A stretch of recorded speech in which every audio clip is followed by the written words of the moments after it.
Ebeblite wibletamek. Omaha ejaje wiwitate shonge hube wa u. Wache ejaje wiwitate Reneé Sans Souci. Omaha wa ubri. Let me introduce myself. My Omaha name is Sacred Horsewoman. My English name, or better translated as white man name in the Omaha language, my white man name is Reneé Sans Souci, and I'm an Omaha woman. Thank you for that. Yes. You and I, before I turned on the camera and the microphone, you were talking about courage. Yes. Could you pick up the thread there Sure. or restate some of that? Because, well, actually, let me tell you why. Okay. So an experience that I've had while working on this movie, for example, give you real life examples. Yesterday, I set an appointment with a county conservation officer here in the state of Iowa. I will keep them unnamed, in a county, and I was going to film on location at their site. And I had been working on this for a month. They finally were like, okay, we found the perfect date, and we were all super happy. And then 4 hours later, I got an email from them saying, actually, we've had a rethink because we realize you might be saying things that are critical of conventional farming and the pipelines that are going to carry the carbon. Oh, yes. And they said, if you're doing those things, we can't be a part of your project. Oh, wow. Yes, of course. And so honestly, this project for me has been, it's been a major uphill battle in just having one group after another say, if you're going to confront things, we can't be associated. Yes. And so it was so fascinating that you sat down in the chair and started talking about having courage. Yeah. Because there's been a lot of times when I've just been like, man, I'm just getting nothing but dead ends. Nobody wants to talk about the truth. Yes. And so can you talk a little bit about why the truth matters? Yes. One thing I will say about telling the truth, about the true history, as I say it, as other Native people say, what's happening and what has happened is... Did you see that? The baby bird just dropped out of the tree. Oh, wow. Right as you started talking. Okay. It flew from that tree to that tree, and then it landed right there. Oh, wow. Okay. Well, they're listening. So, Yeah. they're listening. They're paying attention. Sorry so to that's interrupt what we you. say. No. That was interesting, though. So, Yeah. so when we're what I'm talking about in sharing the truth is that in this time, this present time, we're in 2026, and it's like we haven't come very far in regards to how Native people are seen here in this country or throughout the continent, right? And what the United States government has done from the get-go when they formed they're celebrating 250 years, right? And Yeah, right. what they've done is they've completely erased anything about Native people on this land. And that had to go back to, the 1400s, after Columbus and all of those people that came and made claims and said, this land is not occupied, there's nobody living here. Whereas, there were millions and millions of Native people living here, right? So from the get-go, what they wanted to do was they created these false doctrines, the doctrine of discovery. Once they established that, and then, they could read that like a proclamation, et cetera, blah, blah, blah, blah, this land we declare terra nullius, da-da-da-da, there's nothing here, nobody living here, It's a blank slate. It's a blank slate, That's right? how they wanted it to, yeah. So that began the process of erasure, and as well as genocide. So those are words you're not supposed to use, right? You're not supposed to say genocide. Yeah, I hear that all the time. Right. And I'm like, but that's exactly what took place. That's what happened to us. And as a result, everything that happened, like literally from the East Coast, to the West Coast, Yeah. From settler colonialism, the violence that occurred here was such that people that have come to this land, which was obviously native land, and have settled this land as settler colonialists, I guess colonists, however you want to say that. Now, through the erasure of native people, the history, through everything that's happened from land loss to to loss of people, from illness and warfare. The illness I'm talking about is one that was deliberately given to us, smallpox. And to be specific, here in this area where we're at, Iowa, but we're right by the Missouri River. And so you have land here that was already being occupied, lived by, however, we already lived here. My tribe was living here, the Omaha tribe. And we were decimated by smallpox. Oh, I didn't know that. So Wow. our tribal historians say our numbers were pretty high, like over 200,000 of us. Wow. And then in the 30-year span, after about 3 or 4 smallpox epidemics, took us out to, now some will say 1,100, some say 700, some say 300. So think, in a 30-year span, right? So these are the things that took place as an example. Wow. We're just one tribe amongst how many throughout the continent, right? That this was happening too. Wow. So when we're talking about, complete erasure, there was a point where they considered us, we were a vanishing race, that's what they called us. And so what they did was, when we were in a vulnerable state, there weren't very many of us, like we were strong and healthy and wealthy before. Yeah. And when I say that, strong, healthy, and wealthy, meaning, we were a powerful tribe, we were healthy, strong, healthy people. Yeah.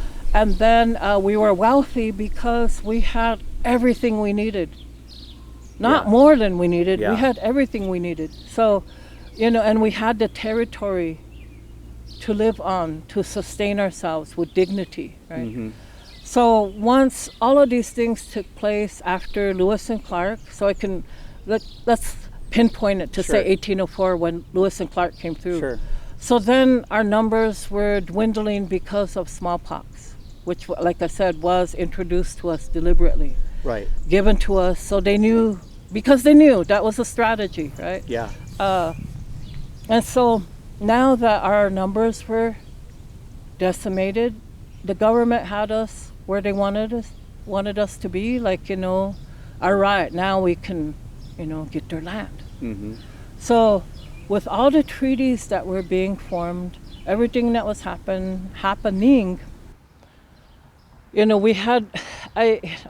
had to look at it any number of ways, and literally having to place myself in that time period, what was really happening, right, to get an understanding.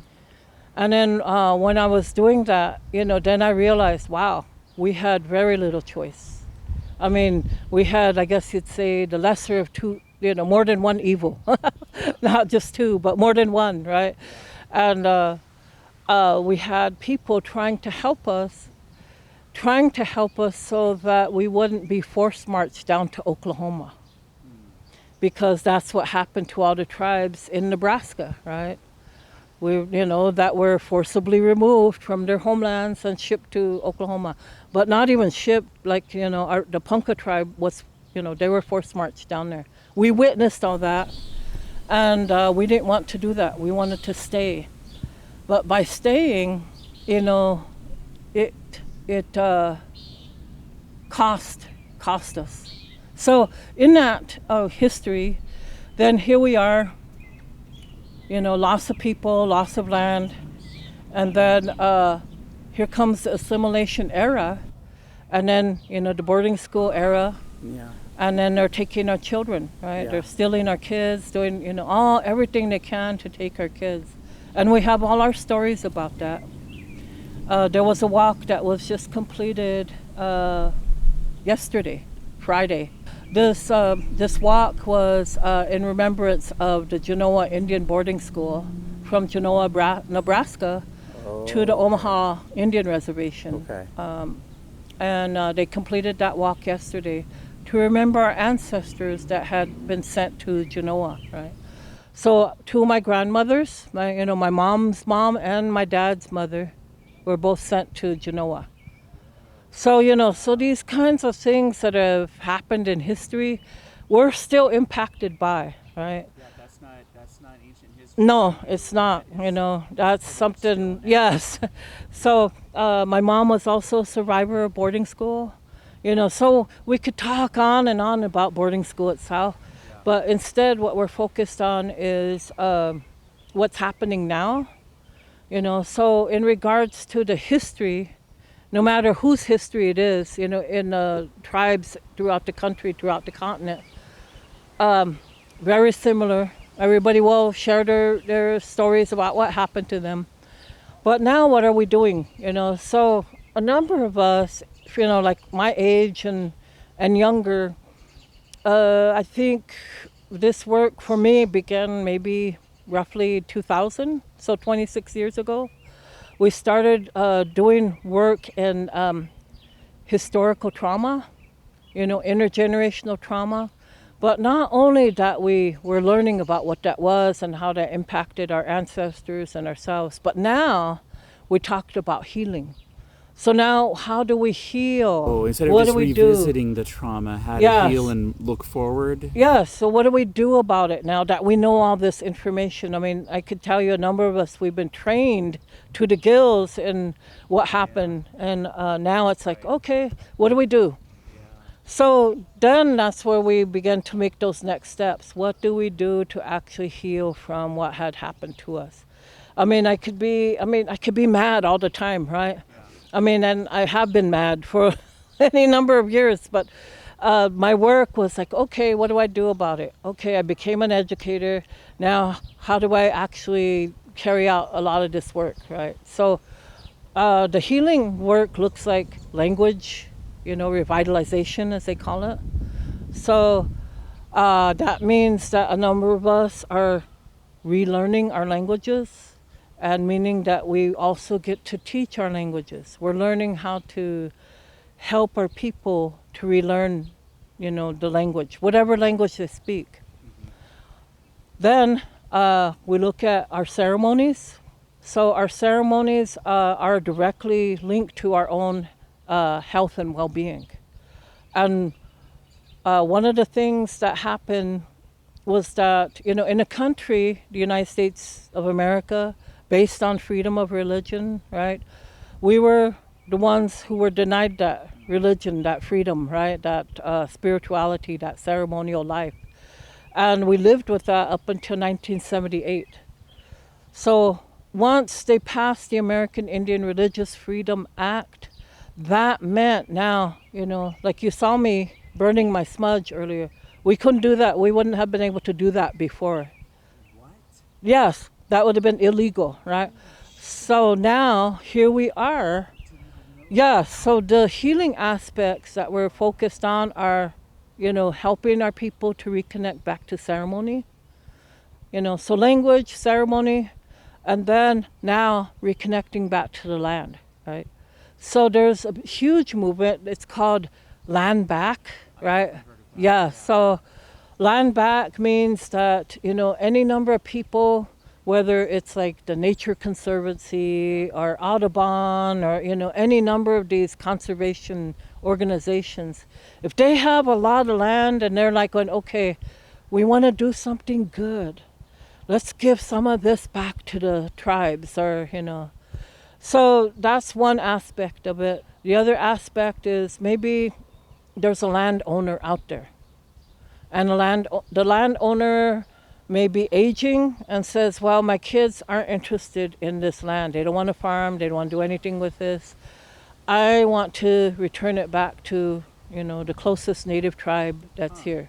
So there's private, land back, I didn't know that was a thing. Yes, so that, so then there are organizations that are also, that are, have been formed by non-native people who want to help raise funds for tribes and native organizations to buy back land, right? So there's all these different components to land back.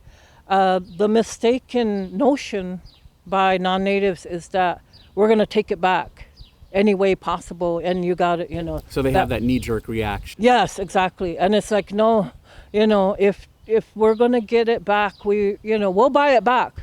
We got the money, we're going to do that, believe me, if that's one way to do it. But if somebody's got that in their heart to say, you know what, I think I will return this back to such and such tribe. So there's those things that are part of that healing. But in reconnecting back to the earth, meaning that most of us, the other thing that happened to us in the what was going on in the 1800s was we were disconnected from the land, right? Through land loss and so forth. But not only that, then we were not even allowed to grow our foods, right? So our indigenous foods and medicines were now, yes, off limits. And the land that had been taken, stolen, ceded, whatever you want to call it. I should mention too, like we're filming this right now in Onowa, Iowa. Yes. And you mentioned to me before we started rolling tape that your people, this is where they lived, yes, in the Loess Hills. Yes. So they were indigenous literally to this area, so they knew what food to eat here. Yes. They knew all the about plants, it. Everything, all the birds, everything you could think of. You mentioned something about, let me know if it's so, we can cut this later if it's not okay to ask, but you mentioned that your dad used to take you around. Yes. Can you just talk a little bit about what he remembered and what he shared? Okay. I know that's a big question. No, and I can start with one of the things that, that happened, and this was part of the federal Indian policies, right? So one of the policies was, at the time was the Indian Relocation Act of 1955, right? So that's not too long ago either, right? Just like maybe less than 70 years, something like that. So the Indian Relocation Act was to, again, kind of like a assimilation policy. They wanted Native people to move off the reservation and move into the cities. So what they were promising, and I say that because that's always the promise, right? There's always something to entice us, right? Yeah. So that we were going to have jobs, we were going to, go to school, have homes, all that. All those things would be provided for us as long as we left and moved into one of the cities. And this was a huge movement. So a lot of Native tribes sent their people, off to live in Los Angeles, San Francisco, Phoenix, Denver, Minneapolis, as examples, Chicago, New York, so all the big cities, right, where a lot of Native people moved. So to this day now, probably on each reservation, depending on their population for each tribe, probably more than half of the people will be living in urban areas, right? So this is how my family moved to Lincoln, Nebraska. So my parents moved there, they got married there. Yeah, part of the Relocation Act. So they were there in 1955, 56, had me and my two older siblings there. So that's how I came to be born in Lincoln and raised there, right? However, what was happening at that time for me, which I didn't understand, I didn't realize till much later, was that we also had a microcosm of the Omaha tribe living there in Lincoln. So it wasn't just that we were a single nuclear family living in Lincoln, Nebraska. We had, my grandparents were there, all my aunties and uncles, so all my cousins, and these were the ones I grew up with, right? And then my grandpa's sister lived there, and she had a big family, so all her children and all her grandchildren are there. And then his cousin's sister, who was also, a member of his family, also had her family there. So there was like 3 branches of the same family, right? And when we came together, there were probably over 100 of us. That's what I grew up with, right? So I didn't realize that there was a difference between me living in an urban area and living on a reservation, right? I didn't make that distinction because I grew up with all of these Omaha people there, right? Surrounded by the language and the music and, dancing and on and on. And so for my dad and mom grew up on the reservation, which was from Lincoln to the Omaha Indian Reservation is about 100 miles. So it was nothing for us to go back on the weekends, right? It's like a 2-hour drive, we're there, and then back. But my dad, being who he was and how he grew up on the land, was just familiar with everything, right? So he as when we were kids, he would take us out on the land a lot every time we went back. So I just took that for granted too. Trips to the river, trips out to the springs, So we got to identify all these landmarks on the reservation. And then coming onto the Iowa side and going over, running around in those areas. And, to me, it was just like, so I grew up running around here down this way, on the just west of Onowa here by the river, right? I knew Onowa we were all over the place, right? Because to me and to my family, this was native land. And Sioux City was nothing, Sioux City, Iowa. Grew up going there all the time, all my life. On and on and on. So it just never occurred to me that nobody else did that. That the only ones I knew that were doing that were other Native families, right? We were just like, there's a dance up in Sioux City. Okay, we're there, right? Dance in Omaha. Okay, we're there, So I'm talking about our traditional Native dances, right?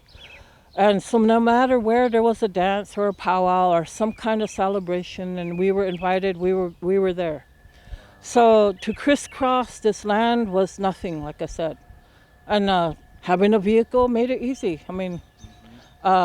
What I will say is that having access to these key land pieces, I guess, sites, again, I just didn't realize that, wow, not everybody gets to do that, right? So my connection to the land, I felt like through my dad was, showing us things, telling us, history, telling us, all the things that he knew. Because he was, the only way I could describe my dad was highly intelligent. He was a student at the University of Nebraska. He was Omaha language speaker first, and on and on.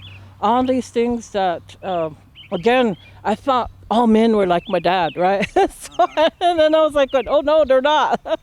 But with his wealth of knowledge, and then add my mom's wealth of knowledge to that, it was just like, wow, I didn't realize all these things that I had taken for granted growing up did not make sense I didn't understand the importance of it until my dad passed away. And then I would talk to my peers, right? Did you ever do this? And they'd be going, no, I didn't. And I'm like going, what? You lived on a res all your life and you've never gone out and done this, right? And it's not to say that, that was something that they were lacking exactly. I just think that the government and everything, the education system has done such a number on us as Native people that once we were disconnected from the land, that was it, right? Yeah. And how do we reconnect if we don't have good teachers to help us? Yeah. So I felt fortunate in that way that my dad was one who did do that for us. Yeah. So now for me, now that I became, like I said, I got my teaching degree out of the University of Nebraska. I've had my traditional teaching, on and on. And now this is all I do, right, is trying to help people reconnect back to the land. So when I go in places, and I do travel a lot, I take my kids with me. And I want them to see and learn, because I'm like, you're going to go with me because I want you to see what's there. I want you to understand the history and make note of what plants are there, what birds, what do you see around that's different from where we're at. And then, how are you going to, put that information to work for yourself, but anyone else? Because I want them to be able to understand that reconnecting back to Mother Earth is like the most important thing we could do in our lives. So that leads us to all these other topics, right? Because when you're dealing with Native people, we don't separate things. I mean, we got our specialists, yes, but we don't do it in the same way that Western education does, right? Everything's like separate, and you become a specialist, and you're almost like you're pigeonholed once you do that, right? I think of them like silos. Yes.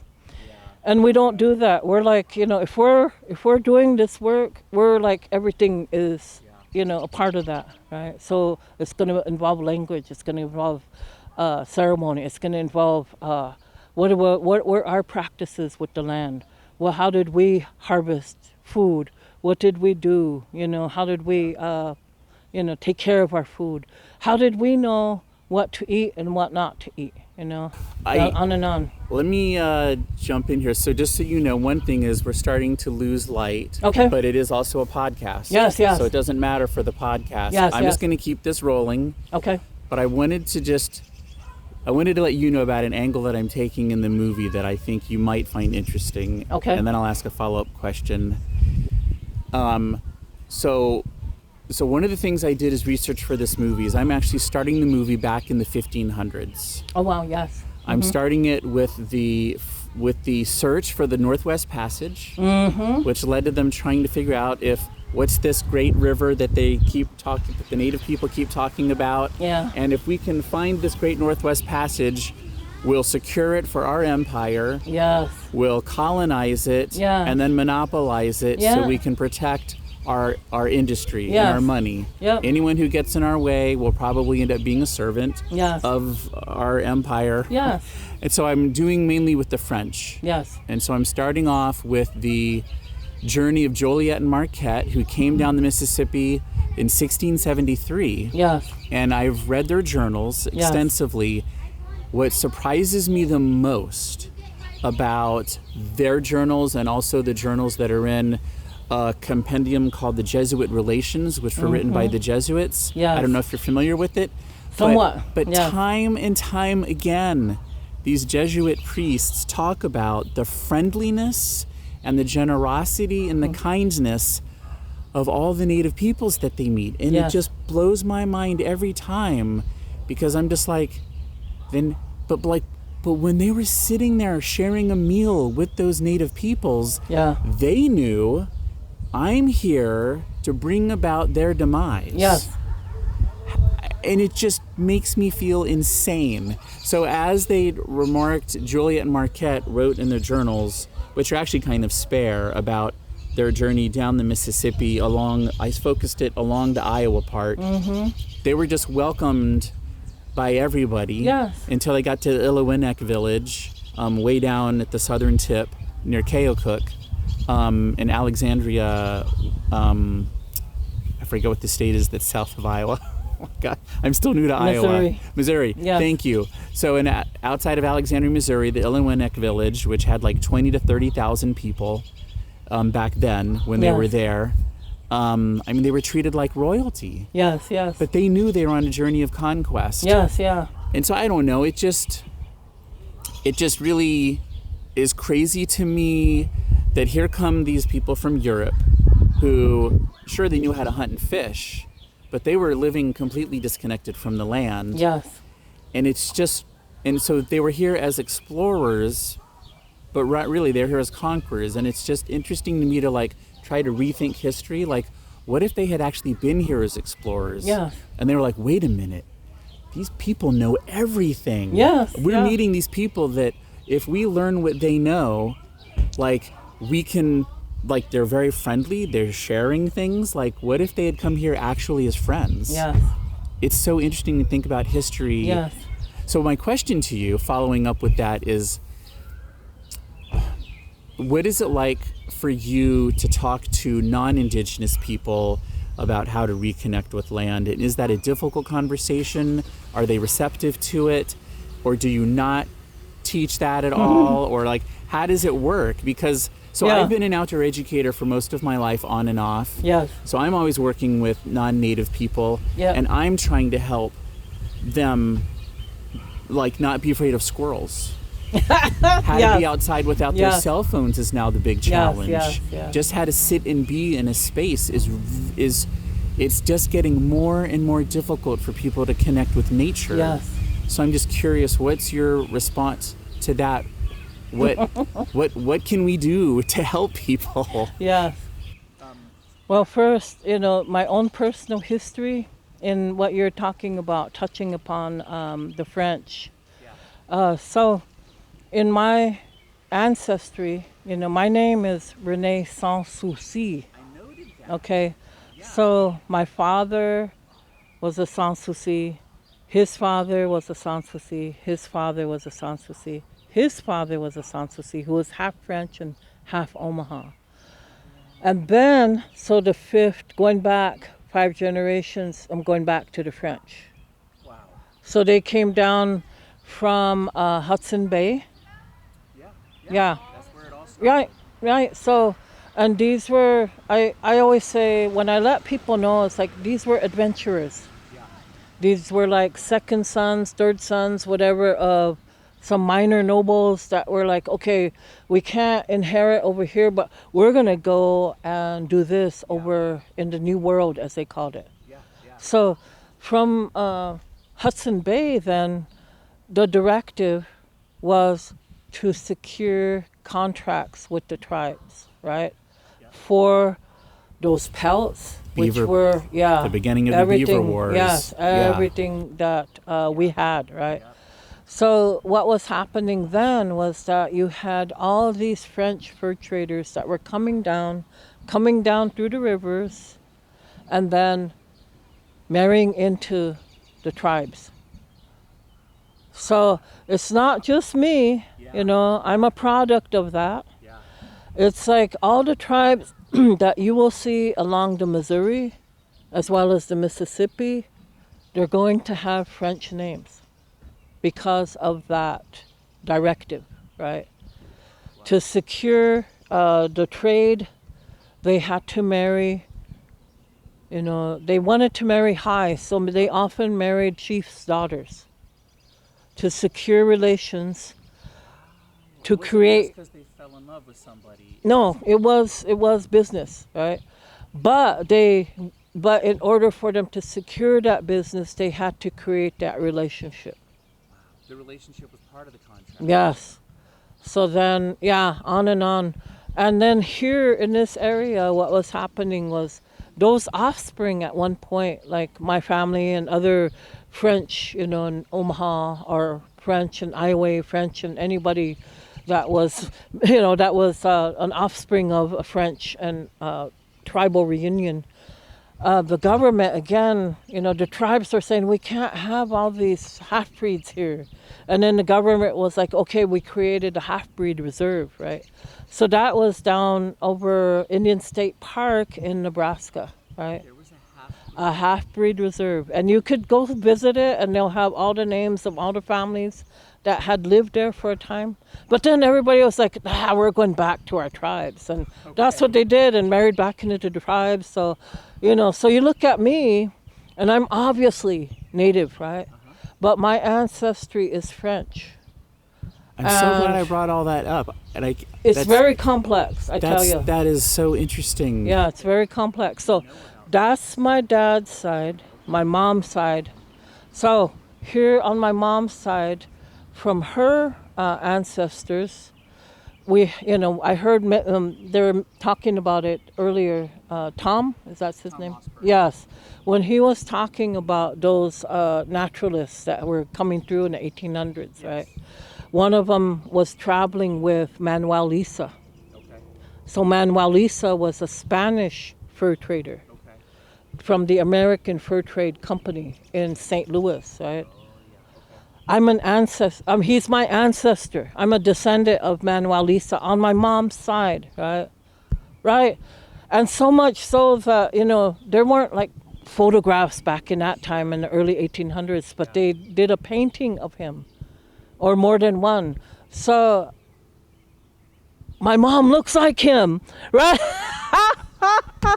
And so she had his eyebrows and everything, and we were always like going, wow, that is so trippy, right?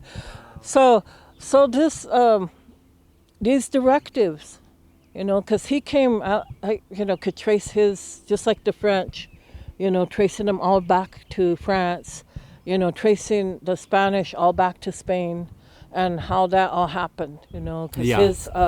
Yeah, because the French and the Spanish were sort of in a race. Yes. To be like, exactly. We're going to secure the beaver trade. Yes. We're going to turn the indigenous nations against one another. Yes. To secure the most we can. Yes. On and on and on. Yeah. So you understand. That's my ancestry, right? So for me, growing up, I had to understand, like, there were a lot of things that I was like, why is this like this? Why am I, I had a lot of questions of my mom, but eventually I accepted it. I said, okay, this is my identity. I have a very French name. I have all this, there's all these things that are very French about my family, which I found really strange. Yeah. But at the same time, like I said, very Omaha, very all these other things. So it was very complex. And at some point as an adult, I had to come to terms with that and accept it and embrace it. And I was like, okay, what did my ancestors do?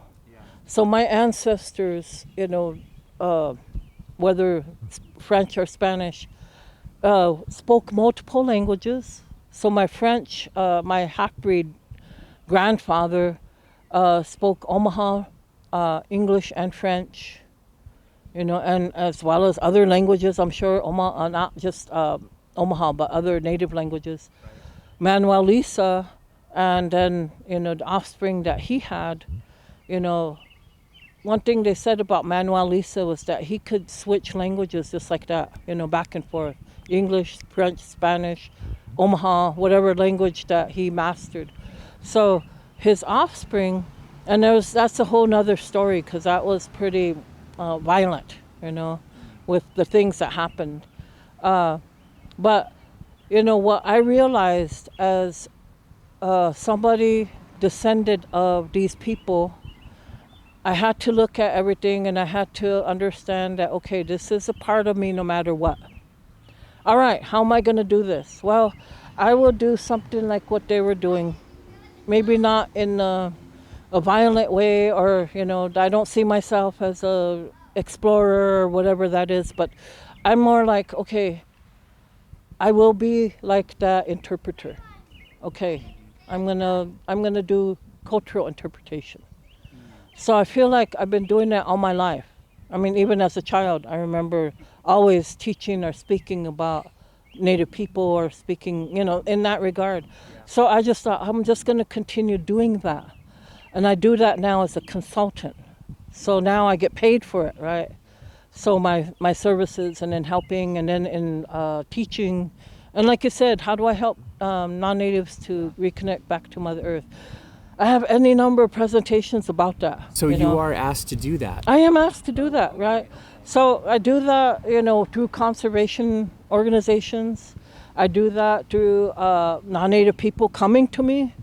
And the way that people, if they're coming to ask for me. So like tomorrow's talk, for example, you see that, I just realized, that's part of your mission then, the talk you're giving tomorrow. Is that part buffalo. Of that? Yeah, okay. Yeah. So you feel like that's a way to help people reconnect to land? Yeah, because if they don't know anything about buffalo, and I think there are a number of people who are here that do, but they're thinking of it from a Western perspective. I'm sure I am without realizing it, yeah. And I'm like looking at it from a Native perspective, right? So I'm like, you guys, it's time you heard how we have connected with buffalo. They were here and we were living with them. So everything that they did here, we were just like, we were, I guess you'd say, it wasn't like they were just feeding us. Yeah. We were like there assisting them in their work, right? Yeah. So we were like, yeah, we did depend on them for food, but we also understood the work that they did with Mother Earth, right? That's what I'm really trying to capture in the title of the movie.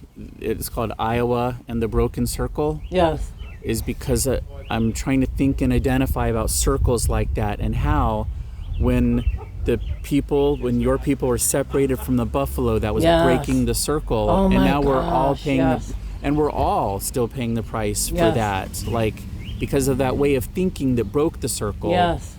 I think of it as a one-way Yes. street. So one of the lessons I do teach with kids, especially, because kids are easier to work with than older adults who are stuck in their thinking, but kids are listening, and they're always so shocked when the information I share with them about what happened to the buffalo, and they're always sitting there looking at me like, what, how could that happen? So they're actually like really they want to understand, and then they're concerned because they're like going, okay, how would we bring them back, And I'm always telling them, well, it's going to have to come upon everybody to understand that in order to heal this land, the one thing that we can do is bring the buffalo back. I said, and you would see the land change like literally overnight, right? So I said, the legislation, everything that is happening, that's what the thinking about buffalo has to change. I said, they're not cattle. You can't just pen them up like cows. They were never meant to be like that. These are wild beings that need to roam, that need to be free and do what buffalo have been doing for thousands of years, right? So when I'm teaching, I'm trying to get people to understand that buffalo are so important to this land. I mean, they lived from coast to coast, from Canada to Mexico. I mean, they covered the land. And, when they were here, the land was healthy, right? I mean, we had everything. Like, we knew we had everything as Native people because of the buffalo. Yeah. We had all the food we needed, all the medicines that it didn't matter where they went because it was, they had seeds in their coats. I mean, yeah, that would be stuck to their fur, and it would drop off, and it would just be like, and when they created those wallows, then everything would just grow like magic. And that's how I see them. They're like, these are some truly magical beasts that we understood.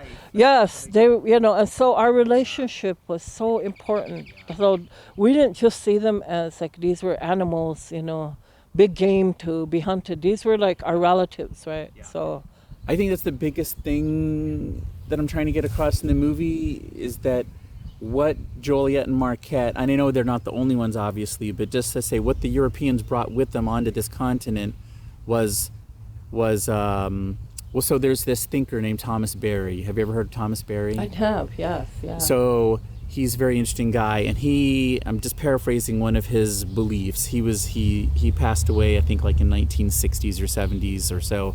But his idea is that that indigenous people saw the world as a community of subjects, yes, and modernists see things as a collection of just objects. Yes. And then when you add money to that, every object is then only valued in how much money you can make from it. Yes. And so when beaver and bison were turned into dollar bills, yes, like that's the end. That's yes, the end of it. Like anytime you start to commodify things, yes, and so that's one of my big contentions is that Native American peoples, indigenous peoples saw, it was a community of subjects instead of like, oh, that beaver, that's worth $10. Yes. If we kill a whole bunch of them right now, we can then buy these other things. Yes. Like, that wasn't happening. Yeah. And I think that's one of the most dangerous aspects that came onto this continent, yes, as a result of colonization. Well, look, So- I threw you into this interview, Yeah. which you were super gracious to jump into. We've been at it for 45 minutes. Yeah. Is there? And I know you're tired, and you're doing a presentation tomorrow, which I'm looking Yeah. forward to hearing. Is Yeah. there anything else that you would like to add before we conclude? Any last message or anything like that? So, you were mentioning about how you learned about, what's happening with the water. Yeah. So part of that work I do also is with water. And as somebody who's very concerned about water, this is another, I guess you'd say, subject, that I teach about, and as well as having that spiritual connection to water. So it's like in the whole aspect of everything that we're talking about, to me, everything is so interrelated. There's no separation between all this work. So when you're talking to any of the native matriarchs, they're all going to say the same thing. They're working on language, they're working on ceremony, they're working with water, they're working, with land, and then, their activism is all about, how do they protect all of these, and together, and then they're educating, right? And they're also performing, or that's not the right word, scratch that word. They're also conducting ceremony. Okay. So in that ceremony, then, what we're looking at is the overall healing. So it's overall healing of everything and everybody. And if everybody, chose to engage in that way that we do, we would see, like, people's minds, spirits, bodies would change, in everything.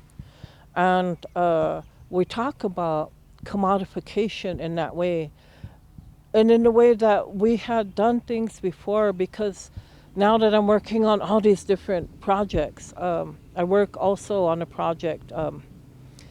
We have a gathering in Omaha each year called the Indigenous Peoples Summit. And this is for people from throughout Turtle Island, as we say. So, but in that, in those gatherings that we have now, each year we talk about all these things that we're talking about now, but we talk about trade specifically.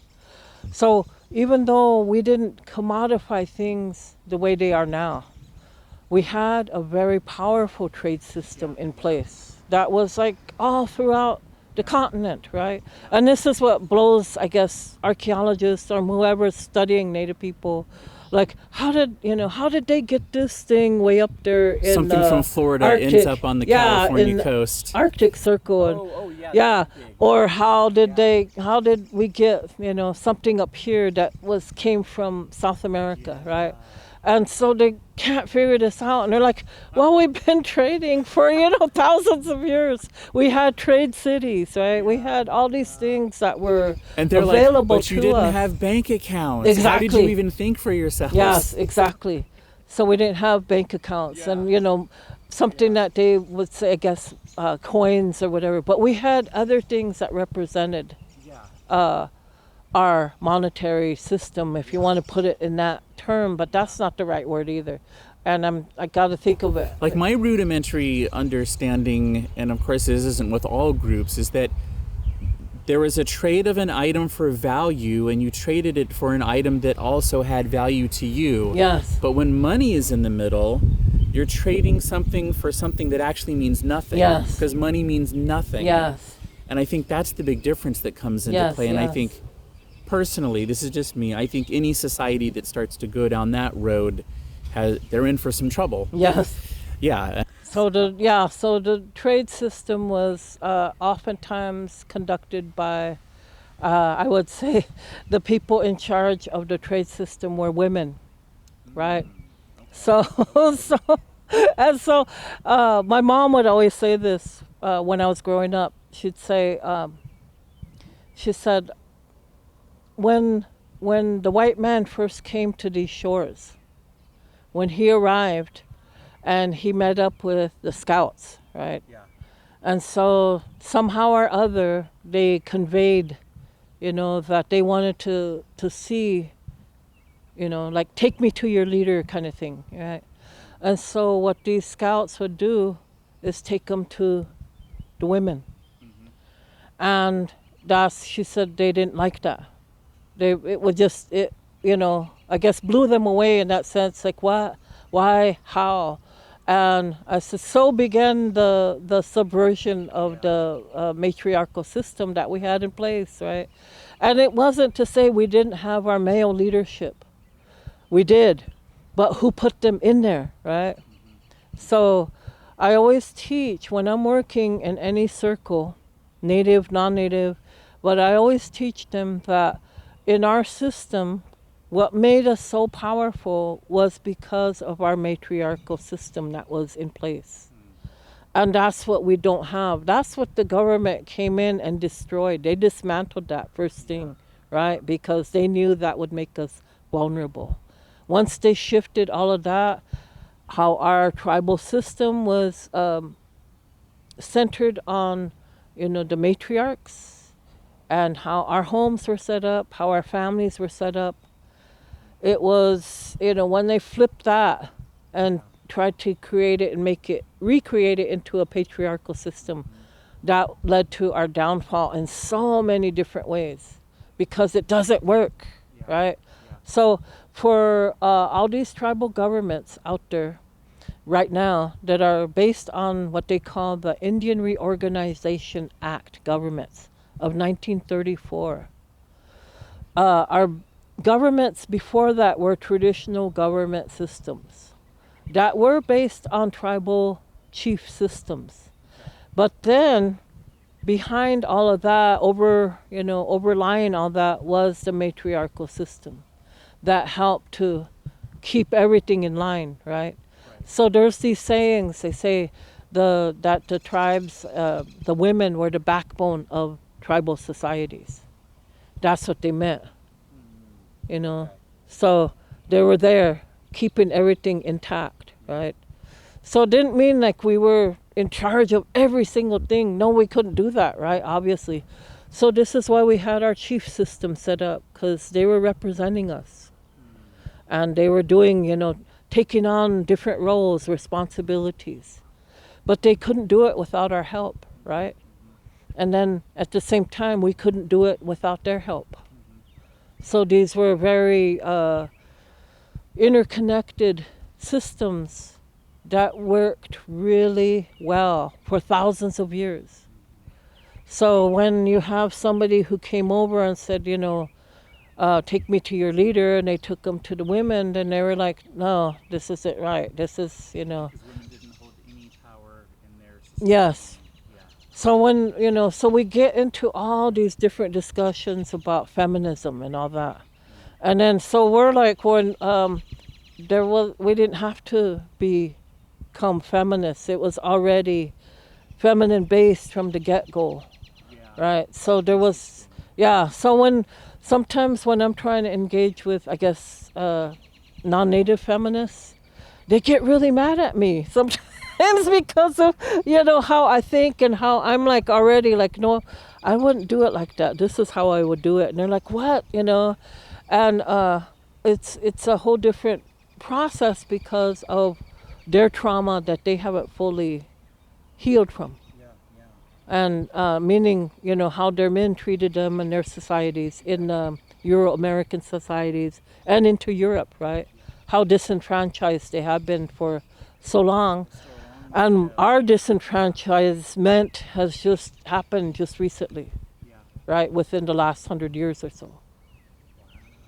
Right? Yes. So when you're talking to any native matriarch, they're going to know that. Right? So it's already embedded in us, just like what my mom taught me and how she brought me up. And, again, I just thought that this was kind of like how things were. And then I realized, wow, really, really, this is how you see me? Wow, So when people are actually seeing somebody like me, like I said, they don't know what to do because they don't know how do you engage with a native matriarch? If you can't talk about language, land, water, buffalo, plants, food. If you're not talking about any of those things, we don't have anything in common. Oh gosh, yeah. All right. Well, we're definitely all out of light now. Awesome. Yeah. Beautiful. It's beautiful. Yeah, you've had a great view of a super sunset over there. Yeah. Reneé, thank you. Just want to point out to audience that literally I just ran into Reneé, and within like 10 minutes of meeting her, I was like, "Can I please interview you?" And you were like, Yeah. "When?" And I was like, "Oh gosh, how about now?" Is that Yeah. crazy? And you were like, "No, I'm good for it." And we just walked out here, and not many people would do that, and I really appreciate that. Yeah. Thank you so much. Yeah. That's our warrior code. We always got to be prepared. Okay. So. All right. Well, I'm looking forward to your presentation tomorrow, and thank you so much. Oh yes, you're welcome. Okay. All right.